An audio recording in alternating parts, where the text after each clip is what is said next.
Welcome back to all of you my dear students. I am Girish Singh. आज हम लोग complex sentence का next video, जिसमें हम एडवर्ब क्लॉज के प्रयोग से कॉम्प्लेक्स सेंटेंस बनाना सीखेंगे। Yes, today we will learn to make complex sentence by using adverb clause. Adverb clause क्या होती है? देखिए, एडवर्ब क्लॉज वाक्य में आए हुए किसी वाक्य में आए हुए वर्ब, ठीक है, वाक्य में आए हुए एडजेक्टिव या फिर एडवर्ब की विशेषता बताएगी, उसको क्वालिफाई करेगी, ठीक है, तभी इसका नाम है एडवर्ब क्लॉज। अब देखिए, कॉम्प्लेक्स सेंटेंस बनाने के लिए प्यारे बच्चों बड़े ध्यान से आप सुनिए और देखिए भी, नोट भी कर लेना कि यदि आपको कंजंक्शंस आते हैं, यदि आपके माइंड में कंजंक्शंस हैं कि कौन कौन से कंजंक्शंस कॉम्प्लेक्स में यूज होते हैं, if you can learn conjunctions carefully then you will be able to make complex sentence। यदि आप इन्हें याद कर सकते हैं तभी आप कॉम्प्लेक्स सेंटेंस बनाने में सफल हो सकते हैं। तो कंजंक्शंस को माइंड में रखना है। तो देखिए, एडवर्ब क्लॉज में कितने तरह से कंजंक्शंस लगते हैं ज़रा देखिए। सबसे पहले यहाँ पर मैंने लिखा है एडवर्ब क्लॉज ऑफ टाइम। देखिए, टाइम वाले कंजंक्शंस कौन कौन से होते हैं? कुछ भी नया नहीं है। जैसे ये व्हेन है, आपको पता ही है, व्हेन माने जब होता है, व्हाइल माने जब की होता है, टिल माने जब तक होता है, अनटिल माने जब तक नहीं होता है, बिफोर माने पहले, आफ्टर माने बाद में, एज लॉन्ग एज माने जब तक ही होता है, सिंस माने चूंकि होता है, व्हेन एवर माने जब कभी होता है। तो ये सारे कंजंक्शंस टाइम से ही तो रिलेटेड है और ये सब आपने पढ़े ही होंगे। इनमें हो सकता है कोई एक आधा आपने ना पढ़ा हो, बाद बाकी ये सब पढ़े हैं, तो इन्हें माइंड में रखना है। तो चलिए एग्जाम्पल देखते हैं। मान लो ऐसा सेंटेंस है, एक एक एग्जाम्पल मैं बता ही देता हूँ। I wrote a letter, I posted it. ऐसा सेंटेंस आया और you have to make it into complex sentence. आपको इसे कॉम्प्लेक्स सेंटेंस में बनाना है। तो देखिए, हिंदी बनाना मैंने पहले ही बताया था। मैंने एक पत्र लिखा, मैंने उसको पोस्ट कर दिया। तो क्या होगा प्यारे बच्चों, यहाँ पर बनेगा कि पत्र लिखने के बाद, देखिए मैंने पत्र लिखा फिर मैंने पोस्ट कर दिया, तो होगा मैंने कब पोस्ट किया? लिखने के बाद। तो यहाँ पर हम कौन सा कंजंक्शन लगा सकते हैं? After. Here we can use after conjunction. और कैसे सेंटेंस बनेगा? देखिए, सेंटेंस आपका बनेगा प्यारे बच्चों, I posted the letter after I had written it.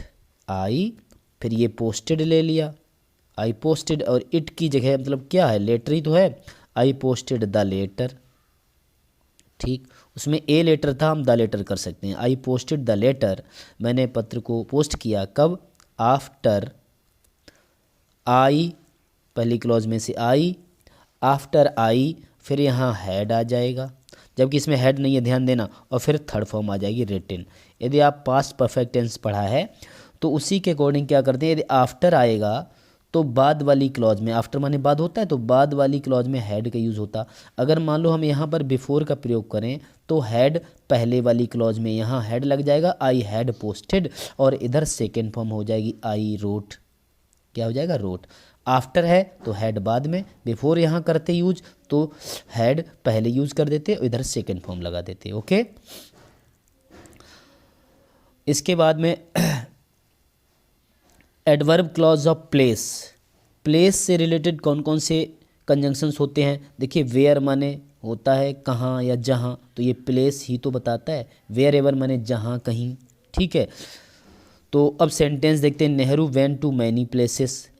Nehru ji बहुत सारी जगह पर गए। ही वॉज वेलकम्ड एवरीवेयर, हर जगह उनका स्वागत किया गया। ठीक है, तो जहाँ कहीं नेहरू गए, जहाँ कहीं मीन्स वेयर एवर, जहाँ कहीं नेहरू जी गए उनका स्वागत किया गया। तो नेहरू वाज वेलकम्ड, क्या सेंटेंस बनेगा, ही वाज वेलकम्ड से ही से मतलब कौन है, नेहरू, तो हो जाएगा नेहरू वाज वेलकम्ड।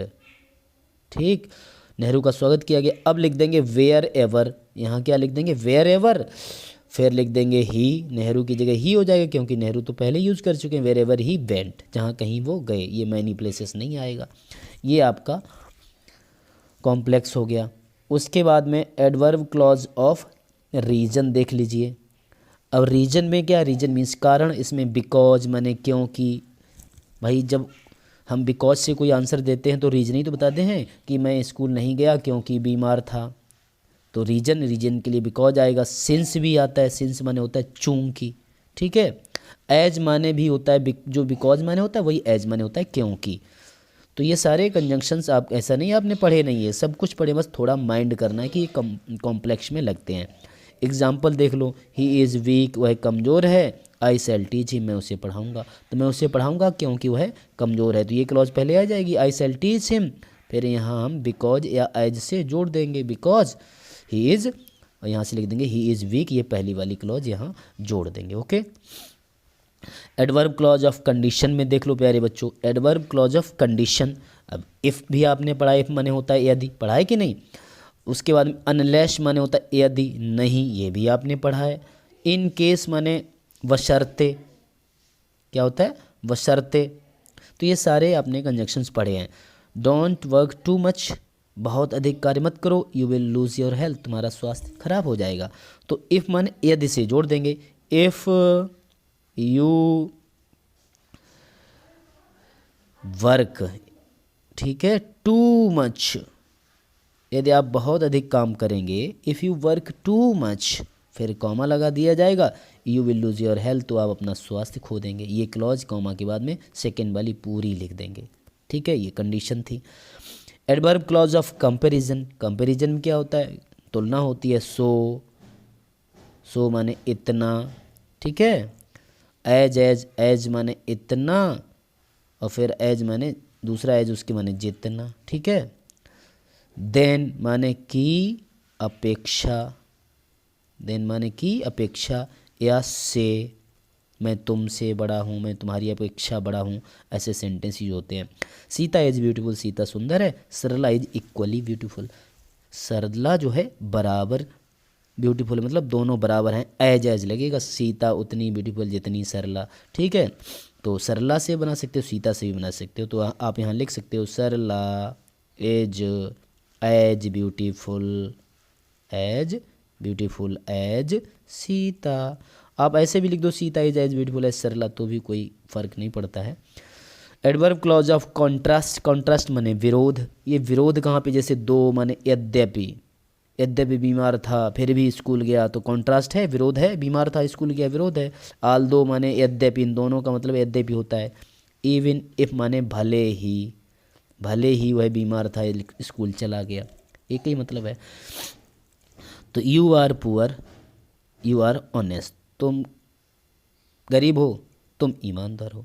तो यहाँ पर देखिए ईमानदार हो, ये इस कॉन्ट्रास्ट है, देखो गरीब है ईमानदार है, तो लग जाएगा यद्यपि, यद्यपि तुम गरीब हो, तो दो, दो से बनाएंगे, दो से बनाएंगे कि नहीं, सॉरी, THOUGH, दो, फिर दो के बाद लिख देंगे यू आर पुअर, उसके बाद कॉमा यू आर ऑनेस्ट, और कॉमा अगर ना लगाओ तो वहाँ पर आप ईएट भी लगा सकते हो। दो के साथ ईएट लगता है बट नहीं लगता, ये ध्यान रखना।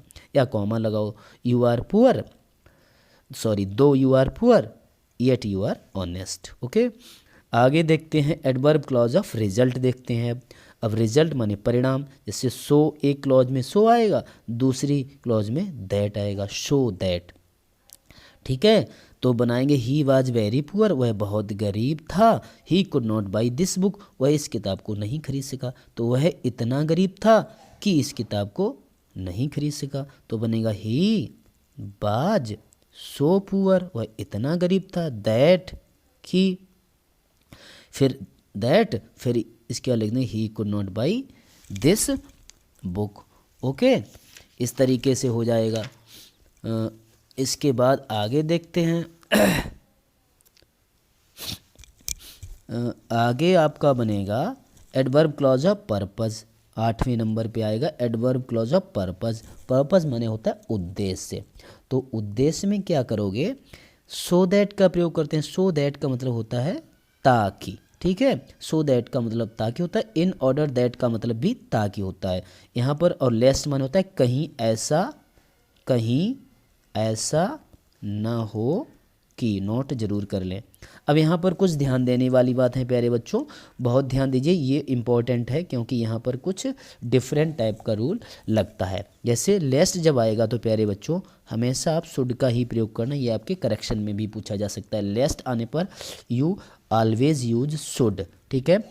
आई hope you will remember this thing, ठीक है, दिस रूल। और जब सो दैट यूज करेंगे then we will always use. So that के बाद में हम हमेशा यूज़ करते हैं मे, प्रेजेंट होगा तो मे, और पास्ट में अगर वाक्य दिया जाएगा तो माइट का यूज़ करते हैं। इस बात को आप नोट कर लें, लेस्ट के बाद शुड। ओके, बहुत ही इम्पॉर्टेंट टाइप का रूल है। अब यहाँ पर हम एग्जाम्पल देखेंगे प्यारे बच्चों। एग्जाम्पल में लिखा है आई ड्रू माई स्वॉर्ड, मैंने अपनी तलवार खींची। I wanted to defend myself, मैं अपने आप को डिफेंड करना चाहता था, मैं अपने आप की सुरक्षा करना चाहता था। तो यहाँ जो तलवार खींचने का काम है ये एक पर्पज है, ये उद्देश्य है, ठीक है, इसलिए तलवार खींची। तो शो दैट लगाएंगे। आई कैसे बनाएंगे प्यारे बच्चों, आई ड्रू माई स्वॉर्ड ये पूरा लिख देंगे। आई ड्रू माई स्वॉर्ड, मैंने अपनी तलवार खींची ताकि, तो ताकि अंग्रेजी शो दैट लगा देंगे। दोनों क्लॉजेस के बीच में शो दैट लगाने के बाद में आई का प्रयोग कर देंगे। आई, अब यहाँ पे ध्यान रखना है, देखिए पास्ट टेंस है ड्रू, ठीक। तो आई फिर यहाँ कर देंगे माइट, में नहीं, आई माइट, फिर लिख देंगे ये टू नहीं रहेगा, I might defend my self. इस तरह से आपका सेंटेंस बनेगा। ओके, और लास्ट में देखते हैं adverb clause of manner. Manner माने तरीका बताना, ढंग बताना। तो उसमें एज माने होता है जिस तरह से, ठीक है। तो you have treated me in a certain way, तुमने एक निश्चित ढंग से मेरे साथ व्यवहार किया, मुझे ट्रीट किया। आई will treat you in the same way, उसी तरीके से मैं भी ट्रीट करूँगा, उसी तरीके से मैं भी व्यवहार करूँगा। तो बनेगा आई विल ट्रीट यू, मैं आपके साथ व्यवहार करूँगा, ये सब काट देना है। आई विल ट्रीट यू, फिर लिख देंगे एज, जिस तरह से यू हैव ट्रीटेड मी, फिर इतना जोड़ देंगे ट्रीटेड मी तक। जिस तरह से, एज माने जिस तरह से तुमने मेरे साथ व्यवहार किया है। I will treat you as you have treated me, इतना आगे यहाँ जोड़ देंगे। ये आपका कॉम्प्लेक्स हो जाएगा। एडवर्ब क्लॉज ऑफ जो एडवर्ब क्लॉज थी ये यहाँ पे फिनिश होती है। और मेरे प्यारे बच्चों नेक्स्ट वीडियो में एक्सीलेंट से एक्सरसाइज में आपको एडवर्ब क्लॉज वाली पूर्ण करवाऊँगा, ठीक है।